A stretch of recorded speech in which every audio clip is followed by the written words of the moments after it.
There's a moment when someone meets a person who feels strangely familiar. It might be in a coffee shop, at work, in a class, or even online. The conversation flows too easily for two people who just met. They finish each other's sentences. They share a weirdly specific fear or memory, or their presence hits like a shock, either soft and comforting or sharp and unsettling. Later that night, lying in bed, you catch yourself thinking, why do they feel like someone I've known forever? Sometimes it isn't a pleasant connection. Sometimes it's the opposite. You meet someone and feel instant resistance, irritation that doesn't match the situation. Or you get pulled into a relationship that feels magnetic but heavy, like something bigger is at play than two people randomly crossing paths. The timing is strange. The impact is huge. You find yourself saying things like, "It's like we were meant to meet," or "I can't explain it, but there's something about them." In quiet moments, especially after a painful breakup or a powerful turning point, the question rises, was this just random, or is there some kind of plan, some kind of agreement my soul made that my mind can't fully see? That's the space where the idea of soul contracts lives. People don't usually start thinking about soul contracts when life feels light and simple. It tends to show up when something hits deeply, a love that changes everything, a betrayal that cracks you open, a loss that rearranges your entire inner world. You look back at certain people and think, if I remove the pain for a second and just look at the change, that relationship shifted my whole path. Take Maya, 33. She dated someone for only 8 months. On paper, not very long. But in those months, her life rerouted. She moved cities, started therapy, faced patterns she'd been avoiding for years. The relationship ended abruptly and painfully, but later she admitted, if I hadn't met him, I'd still be sleepwalking through my life. It feels to her like that person arrived with a job, wake her up, then leave.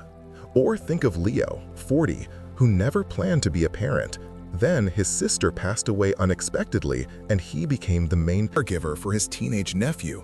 The grief was overwhelming. The responsibility was huge. And yet, in the middle of the pain, he felt a strange clarity. This is heavy, but it feels like something I was always meant to do.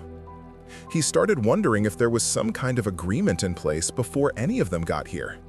There's also the experience of certain people repeating, not the same person, but the same type. Different faces, similar lesson. You date 3 partners in a row who are emotionally unavailable. You keep ending up with bosses who ignore your boundaries. Family patterns repeat across generations. At some point, you might think, why does this keep happening? Is my soul trying to learn something through these people? From a spiritual perspective, the idea of soul contracts says, before you are born, your soul agrees to meet certain people and go through certain experiences because of what those experiences will grow in you. Not just pleasure or comfort, but growth, courage, compassion, truth-telling, self-worth, forgiveness.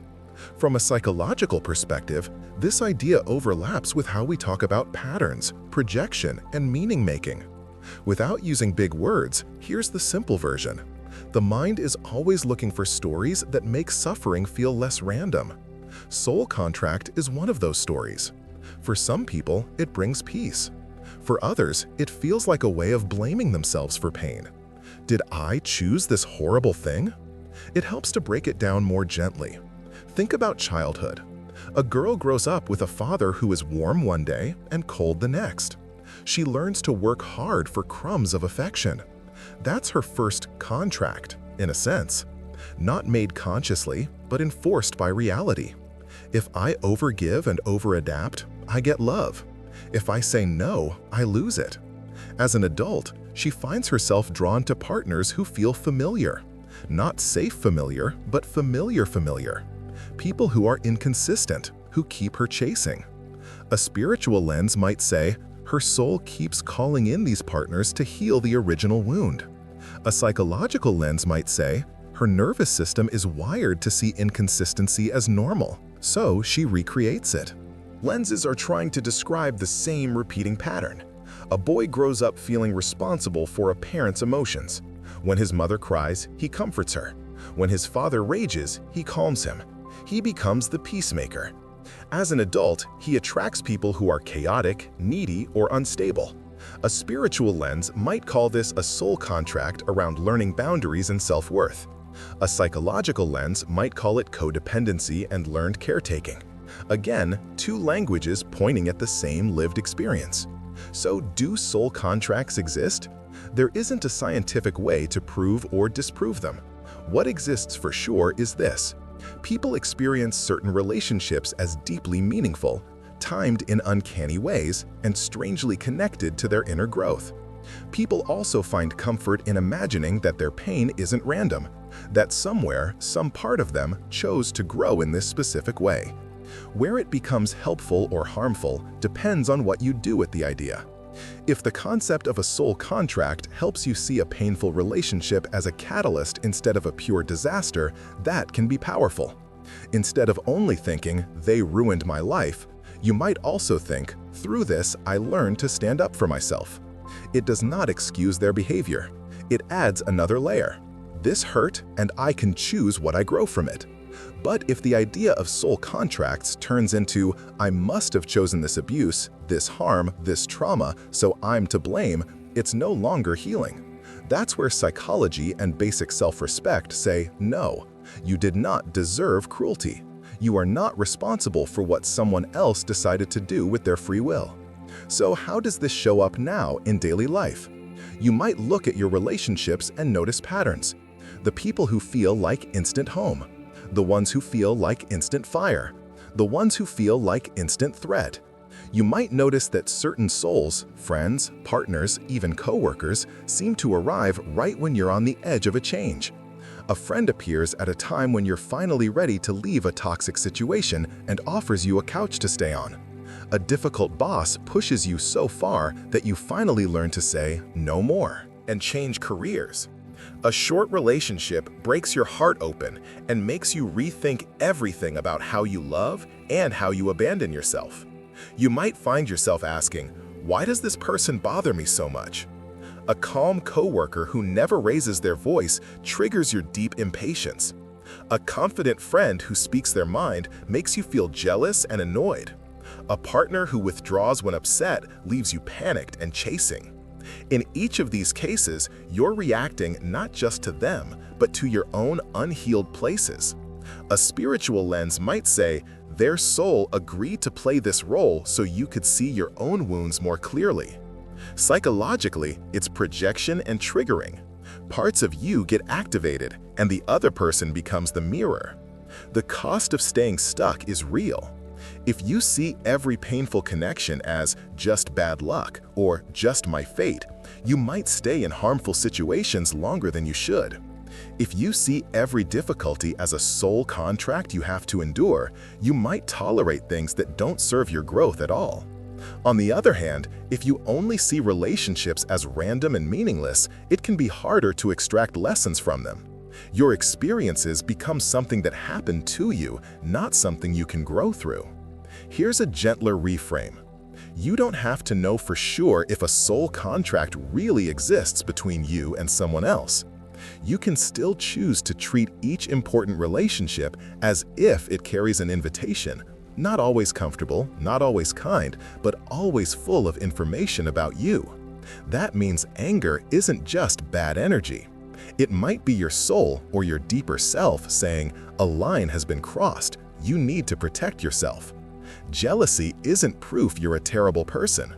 It might be pointing to something you secretly long for but haven't admitted yet. Exhaustion around certain people isn't you being weak. It might be your inner compass saying, "This dynamic costs too much." With that in mind, there are some practical ways to work with this idea so it helps you grow instead of trapping you. First, notice emotional triggers and patterns around specific people. Think of one person who feels like they changed your life, for better, worse, or both. Write down how you felt before they came in, how you felt during, and how you felt after. Then ask, what did this relationship highlight in me? Maybe it exposed your tendency to overgive. Maybe it showed you how fast you ignore red flags. Maybe it revealed how scared you are of being alone. None of this is about blaming you. It's about seeing where your soul or your deeper self might be asking for attention. Second, start an inner dialogue or journaling conversation with the idea of a contract. You can write a page that starts with, "If there was a soul contract between me and this person, what might it have been about?" Let yourself imagine without needing proof. You might write things like, "We agreed to teach each other about leaving," or "We agreed to break a pattern in our families," or "Their job was to show me what I never want again." Then ask, what part of this feels true? What part feels like self-blame? What part feels like self-compassion? Keep the parts that soften your heart toward yourself. Discard the parts that punish you. Third, set boundaries without long explanations when a contract feels complete. Sometimes people stay in relationships because they believe we're meant to be together, or we have a soul contract I have to fulfill. If the reality is constant harm, disrespect, or emptiness, then the most spiritual, psychological, and human action might be to end it. You don't need a cosmic excuse to protect yourself. You can say, "This season feels finished," or "This connection no longer supports who I'm becoming," even if you once believed it was destined. If the lesson was about learning to leave, then leaving is part of honoring it. Fourth, practice solitude without distraction to listen for your own sense of meaning. Turn off the noise for a while, the videos, the opinions, the labels. Sit with your own experiences. Ask yourself quietly, what have my hardest relationships taught me about me? Not about soul contracts, not about them, about you. You might realize, I ignore myself when I fall in love, or I shrink myself to keep the peace in my family, or I keep attracting bosses who push my boundaries because I still don't believe I'm allowed to say no. These insights are precious. They are the contract clauses your mind can see now. Fifth, have small, honest moments with others about the impact you've had on each other. Without making it heavy, you can sometimes say to someone, "Knowing you changed me," or "That fight we had taught me a lot about myself." This doesn't have to be dramatic. It just acknowledges that the connection mattered in your story. You can also admit when something feels complete. "I care about you, and this dynamic isn't healthy for me anymore." That sentence, while hard, can be part of releasing an old soul pattern, whether or not you believe in soul contracts literally. Sixth, practice a weekly no to gently break old agreements. If you tend to see yourself as the one who has to carry everyone, fix everyone, or heal every connection, that might be part of a story you're ready to loosen. Once a week, say a small no where you'd usually say yes out of obligation. "No, I can't talk right now." "No, I'm not available to help this time." Each no tells your nervous system and your deeper self, I'm allowed to have limits. My soul didn't come here just to be drained. Seventh, talk to the rejected or hurt part of you through imagination. If you believe in soul contracts, you might picture your current self sitting down with your younger self before this life. Imagine asking them, "What were we hoping to learn?" Let that younger self answer honestly. "I wanted to learn how to choose myself," or "I wanted to know what real love feels like," or "I wanted to break the pattern our family never could." Then imagine telling them, "We don't have to keep suffering once we've learned enough. We're allowed to change the script." Whether or not you see this as literal, it shifts the energy from "I'm stuck in this contract forever" to "I can honor the lessons and still choose a kinder path now." Over time, living this way feels different. You stop seeing people only as heroes, villains, or mistakes. You start seeing them as messengers. Some bring warmth, some bring pain, some bring both. You still hold them accountable for their choices. You still hold yourself accountable for yours. But you also look for what each connection revealed about your own needs, wounds, and capacities. Your relationships shift. You may feel less desperate to cling to certain people no matter what because of a cosmic story. Instead, you ask, Is this helping me grow in a healthy way or just hurting me? You're more willing to let some contracts end gracefully, with gratitude and grief, instead of forcing them to last forever. Inside, the panic about missing your destiny gets softer.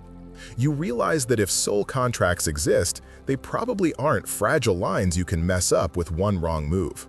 They're more like themes woven through your life. Learning to speak up, learning to love yourself, learning to both give and receive. The people who feel meant to be might change shape over time. A soulmate can be a friend, a teacher, a child, a stranger who says one sentence that you remember forever. A soul contract might last a lifetime, or it might last 1 week and still matter deeply. As you keep doing inner work, noticing your patterns, honoring your feelings, taking small brave steps, you may start to feel less like life is happening to you and more like you are participating in it. Whether you call that free will, soul path, or contract, the effect is similar. More choice, more awareness, more compassion. Picture again that moment from the beginning. You're lying in bed, thinking about a person who changed everything. Maybe they are still in your life. Maybe they're gone. Maybe it ended gently. Maybe it ended in a way that tore you apart. Instead of only asking, why did this happen? You might ask, who did I become because of this? What did I learn to do that I couldn't before? You might not like all of the answers, but at least now you're holding the pen. You're not just the character in the story, you're also the storyteller. If the idea of soul contracts brings you comfort, keep it. Let it remind you that your life has depth, that your connections have meaning. If it brings you pressure or shame, soften it. You don't have to believe you chose every painful thing. You can simply choose what you do with it now. If this resonated with you, subscribe for more videos on psychology and personal growth. And if you feel like sharing, write in the comments about one person who changed your life and what you think the agreement between you might have been. Sometimes naming the lesson is the first step in finally completing it.